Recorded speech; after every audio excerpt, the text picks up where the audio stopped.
ನಮಸ್ತೆ ಮಕ್ಕಳೇ, ನನ್ನ ಚಾನಲ್ಗೆ ಸ್ವಾಗತ. ಇವತ್ತಿನ ವಿಡಿಯೋದಲ್ಲಿ ಪಾಠ 1 ತುತ್ತೂರಿ ಪದ್ಯ. ಬರೆದರ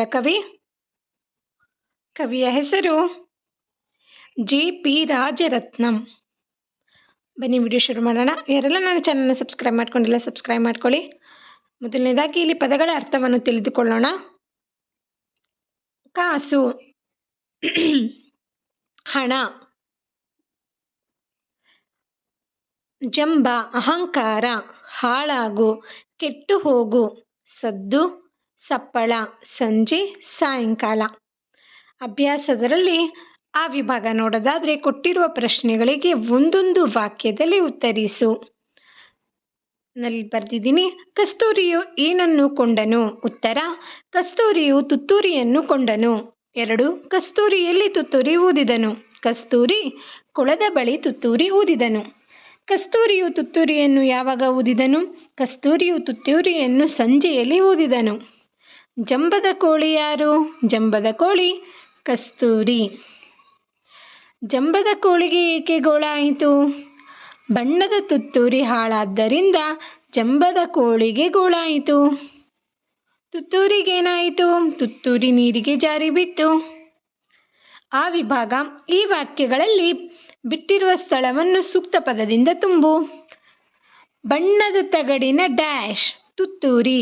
ಕಸ್ತೂರಿ ನಡೆದನು ಡ್ಯಾಶ್ ಬೀದಿಯಲಿ. ಜಾರಿತು ನೀರಿಗೆ ಡ್ಯಾಶ್ ತುತ್ತೂರಿ.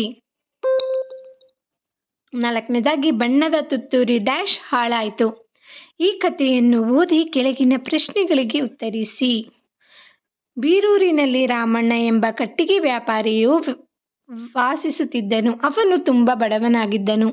ಅವನು ಪ್ರತಿದಿನ ಬೆಳಗ್ಗೆ ಕಾಡಿಗೆ ಹೋಗಿ ಒಣಮರವನ್ನು ಕಡಿದು ತರುತ್ತಿದ್ದನು. ಪೇಟೆಯಲ್ಲಿ ಕಟ್ಟಿಗೆ ಮಾರಿ ಜೀವನ ನಡೆಸುತ್ತಿದ್ದನು. ಅವನು ಎಂದೂ ಹಸಿ ಮರವನ್ನು ಕಡಿದವನಲ್ಲ. ಇದಕ್ಕಾಗಿ ಇವನಿಗೆ ವನದೇವತೆಯು ಅಕ್ಷಯ ಪಾತ್ರೆಯನ್ನು ನೀಡಿದಳು. ಇದರಿಂದ ರಾಮಣ್ಣ ಶ್ರೀಮಂತನಾದನು. ಪ್ರಶ್ನೆ ನೋಡೋದಾದರೆ ರಾಮಣ್ಣ ಯಾರು? ರಾಮಣ್ಣ ಕಟ್ಟಿಗೆ ವ್ಯಾಪಾರಿ. 2. ರಾಮಣ್ಣ ಎಲ್ಲಿ ವಾಸಿಸುತ್ತಿದ್ದನು? ರಾಮಣ್ಣ ಬೀರೂರಿನಲ್ಲಿ ವಾಸಿಸುತ್ತಿದ್ದನು. 3. ರಾಮಣ್ಣ ಯಾವಾಗ ಕಾಡಿಗೆ ಹೋಗುತ್ತಿದ್ದನು? ಉತ್ತರ: ಪ್ರತಿದಿನ ಬೆಳಗ್ಗೆ ರಾಮಣ್ಣ ಕಾಡಿಗೆ ಹೋಗುತ್ತಿದ್ದನು. 4ನೇದಾಗಿ ವನದೇವತೆಯು ರಾಮಣ್ಣನಿಗೆ ಅಕ್ಷಯ ಪಾತ್ರೆಯನ್ನು ಏಕೆ ನೀಡಿದಳು? ಉತ್ತರ: ರಾಮಣ್ಣ ಎಂದೂ ಹಸಿ ಮರವನ್ನು ಕಡಿದವನಲ್ಲ. ಕಾರಣ ವನದೇವತೆ ಅಕ್ಷಯ ಪಾತ್ರೆಯನ್ನು ನೀಡಿದಳು. ಆದ ನಂತರ ಭಾಷಾಭ್ಯಾಸ, ಕನ್ನಡ ವರ್ಣಮಾಲೆ. ಇಲ್ಲಿ ಸ್ವರಗಳು ಅಂತ ಕೊಟ್ಟಿದ್ದಾರೆ. ಯಾವ್ಯಾವುದು ಅಂದರೆ ಅ, ಆ, ಇ, ಉ, ಊರು, ಎ, ಐ, ಓ, ಔ. ಇದರಲ್ಲಿ ಅಕ್ಷರಗಳು ಒಟ್ಟು 13 ಇವೆ.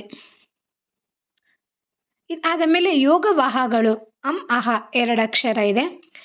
3ನೇದ್ರಲ್ಲಿ ನೋಡೋದಾದರೆ ವ್ಯಂಜನಗಳು. ವ್ಯಂಜನಾಕ್ಷರಗಳು ಕಕ್ಕ ಗಗ್ಗ ನ್ಯ ಇಂದ ಹಿಡಿದು ಳವರೆಗಂಟ ವ್ಯಂಜನಾಕ್ಷರಗಳು ಎಂದು ಕರಿತೀವಿ. ಅದು ಒಟ್ಟು 34 ಇದೆ. ಸೊ ಇವೆಲ್ಲ ನಾವು ಟೋಟಲ್ ಮಾಡಿದಾಗ ನಮಗೆ 49 ವರ್ಣಮಾಲೆ ಅಕ್ಷರಗಳಾಗುತ್ತದೆ. ಇದ್ರ ವಿಡಿಯೋ ಬೇಕಾದ್ರೆ ಡಿಸ್ಕ್ರಿಪ್ಷನ್ ಬಾಕ್ಸಲ್ಲಿ ಹಾಕಿರ್ತೀನಿ, ಚೆಕ್ ಮಾಡ್ಕೊಳ್ಳಿ. ಕನ್ನಡ ವರ್ಣಮಾಲೆಯಲ್ಲಿ ಎಷ್ಟು ಅಕ್ಷರಗಳಿವೆ? ಡೀಪಾಗಿ ಓದಬೇಕು ಅಂದರೆ ಅದರಲ್ಲಿದೆ, ನೋಡ್ಕೊಳ್ಳಿ ಮಕ್ಕಳೇ. ಕನ್ನಡ ವರ್ಣಮಾಲೆಯಲ್ಲಿ 49 ಅಕ್ಷರಗಳಿವೆ. ಕನ್ನಡ ವರ್ಣಮಾಲೆಯು ಅಕ್ಷರಗಳನ್ನು ಎಷ್ಟು ಗುಂಪುಗಳಾಗಿ ವಿಂಗಡಿಸಿದ್ದಾರೆ? ಕನ್ನಡ ವರ್ಣಮಾಲೆಯ ಅಕ್ಷರಗಳನ್ನು 3 ಗುಂಪುಗಳಾಗಿ ವಿಂಗಡಿಸಲಾಗಿದೆ. 3ನೇದಾಗಿ ವ್ಯಂಜನಾಕ್ಷರಗಳನ್ನು ಬರೆ. ಆಗಲೇ ಹೇಳದ್ನಲ್ಲ, ಕ ಇಂದ ಳವರೆಗೂ ವ್ಯಂಜನಾಕ್ಷರಗಳು ಎಂದು ಕರಿತೀವಿ. ಕಕ್ಕ ಗಗ್ಗ ನ್ಯ ಚಚ್ಚ ಜಜ್ಜ ನ್ಯ ಟಟ್ಟ ಡಡ್ಡಣ್ಣ ತತ್ತ ದದ್ದನ ಪಪ್ಪ ಬಬ್ಬಮ್ಮ ಯಾರ ಲ ವ ಶ ಶ ಸ ಹ ಳ. ಇವು ವ್ಯಂಜನಾಕ್ಷರಗಳು. ಇದರಲ್ಲಿ ನೋಡ್ಕೊಂಡು ಬರೀರಿ. ಇದಾದ ನಂತರ 4ನೇದ್ರಲ್ಲಿ ನೋಡೋದಾದರೆ ಈ ಕೆಳಗೆ ಗುಂಪಿನಲ್ಲಿರುವ ಅಕ್ಷರಗಳಲ್ಲಿ ಸ್ವರಗಳನ್ನು ಆರಿಸಿ ಬರೆ. ಸೊ ಇಲ್ಲಿ ಕೆಲವೊಂದು ಅಕ್ಷರಗಳನ್ನು ಕೊಟ್ಟಿದ್ದಾರೆ. ಕ, ಗ, ಎ, ಬ, ಆ, ಚ, ಟ, ರು, ಇ, ಉ, ರ ಹೀಗೆ. ಸೊ ಇದರಲ್ಲಿ ಕೆಲವೊಂದು ಅಕ್ಷರಗಳು ಬರೆದಿದ್ದೀನಿ. ಎ, ಆ, ರು, ಇ, ಉ, ಓ, ಐ, ಆ, ಉ, ಎ, ಔ.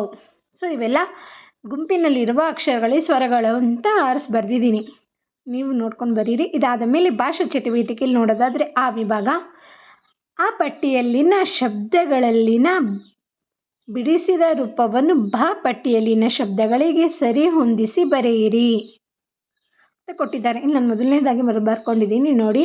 ಆ ಮತ್ತು ಭಾ ವಿಭಾಗ ನೋಡಿ. ಇಲ್ಲಿ ಮೊದಲನೇದು ಪಾಲು ಪ್ಲಸ್ ಆಯಿತು, ಅವ್ರೇನು ಕೊಟ್ಟಿದ್ದಾರೆ ಗೋಳು ಆಯಿತು ಅಂತ ಕೊಟ್ಟಿದ್ದಾರೆ. ನೆಕ್ಸ್ಟು ಬೋಳಿ ಪ್ಲಸ್ ಆಯಿತು ಬೋಳಾಯಿತು, ಹಾಳು ಪ್ಲಸ್ ಆಯಿತು ಪಾಲಾಯಿತು ಅಂತ ಕೊಟ್ಟಿದ್ದಾರೆ, ಗೋಳು ಪ್ಲಸ್ ಆಯಿತು ಬೋಳಾಯಿತು ಅಂತ ಕೊಟ್ಟಿದ್ದಾರೆ. ಸರಿಯಾಗಿ